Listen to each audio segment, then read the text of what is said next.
So Mel, we're going to talk about POTS. What is POTS? POTS is postural orthostatic tachycardia syndrome, or simply POTS is what we call it. And it's a type of orthostatic intolerance syndrome. So that is a condition where you get symptoms and you become unwell on standing up. So the process of orthostasis, or standing up, causes you problems or difficulty. So POTS is described is an orthostatic intolerance syndrome. So it's symptoms of dizziness, shortness of breath, chest pain, lightheadedness, sometimes headache, on standing, that typically gets better when lying down, but is associated with fatigue, brain fog, and sometimes things like anxiety and distress. It's very debilitating. It's defined in terms of heart rate and blood pressure measurements as a heart rate that rises by more than 30 beats per minute, which is sustained, or if you're under 19, over 40 beats per minute, without a drop in your blood pressure. So it's essentially when somebody stands up, their heart starts to race, their blood pressure is okay, and they feel very unwell. And this is a condition that for the diagnosis typically has to last for 6 months or over, and isn't caused by something else like pregnancy or anemia. There are quite a lot of the patients who come to a clinic who did not apparently have any symptoms until a particular trigger. Do you see that POTS can be triggered by something like stress or a viral illness? Certainly. So we know that there are some people that are predisposed to POTS. Typically, these are people with joint hypermobility, so bendy joints, because we think they probably also have bendy blood vessels. So there are certain people that have a predisposition to this syndrome, but manage okay. Then normally after a viral illness or a major stress in their life or a significant change, sometimes that could be pregnancy, sometimes it could be psychological stress, these symptoms become unmasked. But actually when we go back and ask people, they will normally admit to saying, oh yes, no, I did used to say pass out in sports, or I could never do sports because I always felt unwell, or I much prefer swimming in a horizontal position to any form of upright exercise. So normally if we probe, we will see that people did have underlying predisposition to it. Good. So the thing you said about joint hypermobility syndrome was quite interesting. How would you as a patient know if you were one of those patients with hypermobile joints? Is there a way you can assess yourself? Yes, certainly. So normally, some patients will find that they have constantly dislocated since birth, or that they have particularly painful joints or chronic pain. Other times, it's that if you're particularly hypermobile or good at gymnastics or ballet, some people naturally gravitate towards these are people typically who might have hypermobility. But you can test it by looking at things, for example, hyperextending your pinky or your thumb, or pulling your wrist back. You can see I'm very stiff. It's important to note that actually up to, I think, half of the population can have bendy joints or joint hypermobility. But we know that this proportion of the population are people who are more likely to have orthostatic intolerance. Okay. I mean, there's something called the Baton score, Mel, which I guess those of you watching could Google, or you could look at our link on Stop Fainting, looking at the section on hypermobility and dysautonomia, because there is a nice video link which instructs you how to assess yourself with your Baton score. And the Baton score is scored out of 9, and it's something that you could look at by clicking on the link to understand how hypermobile you are, assess on a subjective. Because it is on a scale. Exactly. Yes, yeah. Exactly. But you can have, for example, hypermobility with a high Baton and not have symptoms. So that's just something else to notice. But we would certainly say that the vast majority of patients coming to our clinic are patients with hypermobility. The reason being is that if you've got bendy joints, then you may have bendy blood vessels. So when people stand up, with the normal compensatory mechanisms to try to get blood back to the heart through squeezing the blood vessels doesn't happen as effectively in these patients. So one narrative that I use quite often in my patient population who come to see me with hypermobility is that there is the concept of your blood vessels being very stiff vessels or not very compliant vessels. Like, for example, this bottle. So this bottle of water may be a blood vessel which is normal. So when you stand up, if you imagine that is your leg vessel, which is the femoral vein, the blood from the top with gravity will come and pull into the vessel, and the vessel size maximum will be the size of this, for example. Now, in hypermobility, the bendiness of your blood vessel means that the structure that controls the extent of expansion is not so robust. And so those vessels can blow out like a balloon that has been blown 100 times and can accommodate a lot more blood. In other words, blood pools in there. Yeah, so blood can pool in your lower limbs, which is why standing is a problem. Blood can pool in your splanchnic bed, so that may explain why those patients who may have POTS get an exacerbation of symptoms when they have a big, stodgy, carbohydrate-laden meal, because the blood vessels are dilating. Similarly with alcohol, which is a vasodilator, the blood vessels dilate in your splanchnic bed, which can unfold to fill the size of a tennis court in terms of the capillary network. And so these are the kind of risk factors that can, due to the hypermobility syndrome, lead to very bendy blood vessels that allow the accentuation of pooling. The other kind of point to make with POTS, and Mel, this is maybe something of more of an interest that I've had after discussions with rheumatologists and psychiatrists over the years that we've been doing this, is that there is a more deep-seated lack of security or fear. So you explain that patients who've had recurrent dislocations or subluxations in the joints with recurrent joint pains have had this since childhood. And I'd like to introduce the concept that actually one of the things that we lack, or patients with hypermobile syndrome may lack, is the sixth sense of proprioception. Proprioception is a very interesting sixth sense that allows you to know exactly where in space your joints are. So if this is 0 degrees, this is 90 degrees in your fingers in terms of this joint. This is 45 degrees. Now, if you close your eyes and you are a hypermobile patient, you might think this 45-degree angle was actually 30 degrees. So you're not, in other words, aware of your angle and your space of your shoulders and your knees and your legs in space.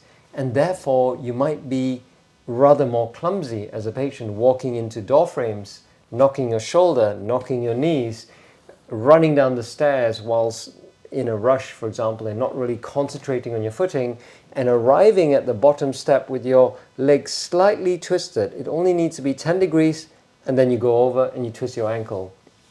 Over time, this lack of ability to be safe in your space makes you, as a kind of whole physiological system and psychological system, less able to be secure, which means that, for example, if you're playing catch with friends or trying to run, instead of looking at the home safe space, which could be a tree if you're playing catch in the playground, you are having, instead of watching the tree to run, you're having to watch the ground in which you're running on, because you want to make sure you land your feet always square to the ground. So you have to be much more vigilant, focused and vigilant as to where you are and what you're doing. And that's exactly right. I think the term vigilance or hypervigilance is one of those things that we see develop in patients who are hypermobile. And that vigilance translates over many years to a hypervigilant state, because you naturally have to activate your other 5 senses to be safe in this world that we live in. And that's also something that we see in patients with POTS. We know that patients with POTS are more hypervigilant to their symptoms, and that's usually a response to the adrenergic response, the fight or flight response, that they notice everything that's going on. So this is an interesting point as well. The vigilance can be externally focused, and this is called exteroception. The term exteroception means that you make hypervigilant the external 5 senses: sight, sound, taste, touch, smell. So, for example, patients with POTS who are in that wired state may really not enjoy going to a big fat Greek wedding where there's a noise here, a clang on a table there, laughter there, because the ability to focus and process all that noise, all the lights, all the smells, the scents, can be overwhelming for somebody who's wired up in a hypervigilant state. But in relevance to POTS as well is that the internal state, the interoception state, of which proprioception is one of, is also impaired, which means that if a POTS patient starts to develop a heart rate that starts to rise, that patient will really feel it. So more than, say, a non-hypermobile patient who might be preparing for exams and before the exam maybe a bit nervous and anxious but not really feeling the heart rate rise as it does naturally rise. The POTS patient with hypermobility may well feel the same level of heart rate amplified because they are so vigilant and so aware of the heart, of the gut, of the joints, or of any other organ system. Yes. So if we extend this further and we take these patients down now to the point at which they typically arrive at a diagnosis, which is not when you're 5 or 6 or 8 or 12, but typically in your late teens, where Yes, the problem starts to, Yes. at least if not in the 20s, Yes. the manifestation of POTS that seems to arise in your teenage years occurs for a number of reasons, I think. There are hormonal changes in teenage years, the blood pressure fluctuations and shifts, but also the stress of being in an environment that is routinely quite stimulating, i.e. school, and after school, university, and after university, work. These are highly stimulating environments that are necessarily challenging for us to move on as we evolve in life, whereas being a child under the protection of parents with not so much of a care in the world is easier for somebody to handle. Not everyone, but you might have had a so-called normal life as a child, only to manifest the symptom in your first year of uni as you find the going gets tough, or the stress of university exams get really challenging. So often big stresses can certainly bring it out. But I suppose it's also important to note that as you go into your teenage years and adult years is when you're more likely to be up and out and about and perhaps pushing your body beyond to its limits of sleep and hydration and everything else. And it's when your underlying physiology can kind of become apparent. The other thing to say is that we know that these are physiological states rather than pathological states. So we know that this is, for example, the way somebody is wired is not necessarily a disease. It's not that the cells or the blood vessels are doing anything wrong or progressing or diseased. We know that POTS, although it's often referred to a cardiologist, is not a disease of the heart. In fact, it's a sign that the heart is very obedient and very healthy. The fact that it can beat so fast is a sign of an obedient heart. This is a physiological state that some people are born with and are likely to have throughout their lives if they to become ill with a fever or a holiday or a hangover or a major sort of physical stress. People can become like that. But actually it's not a disease state, and one of our tasks is to kind of work with people to understand that and to understand their own physiology and how they can optimize it and how they can work with all the measures that we say. So that's absolutely right, Mel. And I want those of you who may resonate with what we've said today to really understand that despite being told potentially numerous times when you go to accident and emergency that there's nothing wrong and that take an anxiety pill or it's all in your head, it's far from that. And actually the education and understanding and anchoring down this kind of process that have started deep into your childhood from ages ago, which is manifesting now, the mere understanding of that and the validation of your symptoms and the clinical experience you've had over the years can be very helpful in moving on. Because ultimately, do you remember we said that you're living in a state of hypervigilance and fear, not because of anything psychological, but physiological fear, because you're fearing knocking your shoulder again when you come out a small door, or banging your knee or twisting your ankle. Over time, that fear seeps into the autonomic nervous system and allows you to be wired that much more with the vigilant state internally, interoceptively, externally with exteroception. And the combination of this actually sets you up ripe and ready for the trigger, which is the physical or the acute psychological stress that you invariably will go through in your teenage years, university, or in your early working career, and sometimes even later. Yes. So I guess the point about this video and why we wanted to record this is actually to give patients a greater understanding that POTS is not a psychological illness. Certainly not. And we want this education to resonate with you.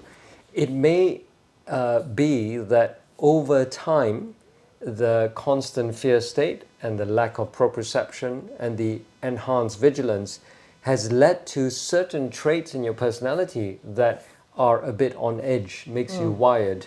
And maybe your GP or people or friends or parents have advised you to see a counselor. That's not necessarily a bad thing. I think anything to help you diffuse that sympathetically charged state. And we often find in our clinic that anxiety and depression and ADHD are common comorbidities with POTS. They commonly occur alongside POTS. And that makes sense when we think about the physiology of POTS, the adrenergic response, the adrenaline and noradrenaline in the circulation that's making somebody hypervigilant because of the reduced cardiac venous return. So it's unsurprising that these go hand in hand. And an interesting thing that one of our colleagues, Jesse Eccles, who's a psychiatrist with a strong interest in hypermobility and ADHD as it links into POTS, is that people have very strong creative tendencies. And this could be a reflection of the kind of hypervigilance and the brain always being able to look for the next threat or look for the next opportunity. Yes. And creative people tend to look perhaps outside the box or to look around, to scanning always for opportunities. So, and hypersensitive sometimes if you're increased aware and sensitive to impulses. Yeah, so it might resonate with some of you who are listening, and it might explain why you've never been so keen on math and physics, and going through, even if you go through a career which is anchored in kind of a logical understanding vertically, like whatever, sales or engineering, you might be the creative one in your engineering team. Yeah. that allows you to come up with the ideas. So typically the other finding that we've discussed with Jesse Eccles is that patients with POTS hypermobility can be very highly achieving. So at university or school, it's not surprising to find patients who have been able to attend school, and even those who have missed a substantial chunk of school, to still be able to perform at a high level, because the drive there is quite high. Yeah. Yes. Yeah. And that's all there is to say on POTS and hypermobility.